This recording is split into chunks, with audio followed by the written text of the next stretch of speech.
We are now at the Provincial Department of Infrastructure, where the Provincial Minister, Mr.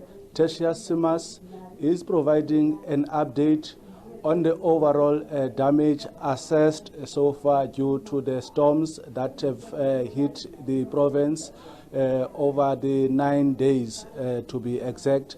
We understand that over 162 persons, over 162,000 persons were affected, some completely displaced, and then there is a number of over 50,000 shack structures that were damaged as a result of the storms as well. But to speak to us further on that, we have Provincial Minister, Minister Simmers. Just an overall update in terms of what you were able to collate so far.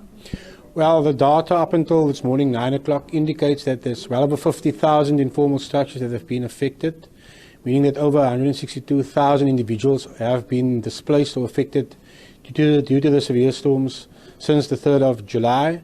We've also seen various communities being cut off, most prominently the community of Tertuis, because once again the road is washed away.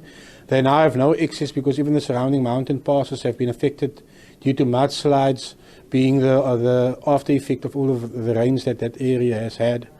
We have also seen, a number of farms in the Drakensberg area where a farm had to be evacuated late last week because all 3 dams were overflowing, and there was a fear of the dam wall actually breaching or actually cracking with a spillover. So that had to be done. But we have also seen various other roads equaling to more than 70 of our provincial road network being heavily affected by flooding, or roads being under massive bodies of water, and which is why we've had to close those roads for the safety of our road users as well.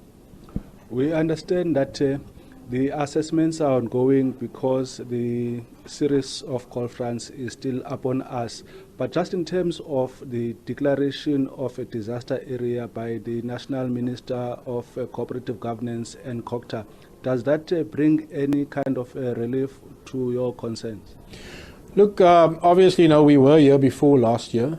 At least now the disaster declaration has taken 9 days, not 10 months, like we had to wait for. And, as a competent provincial team and through our Provincial Disaster Management Centre, we've been collating the data. We will now see our engineers going out to do the costing in terms of what the repairs will cost to repair.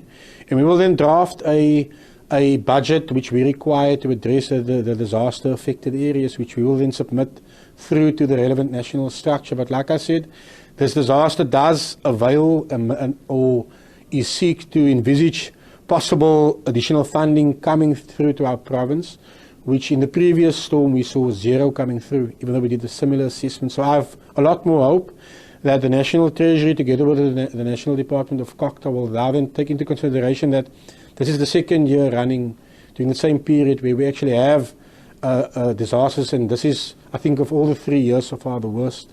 So we do hope that this time around funding follows the disaster declaration.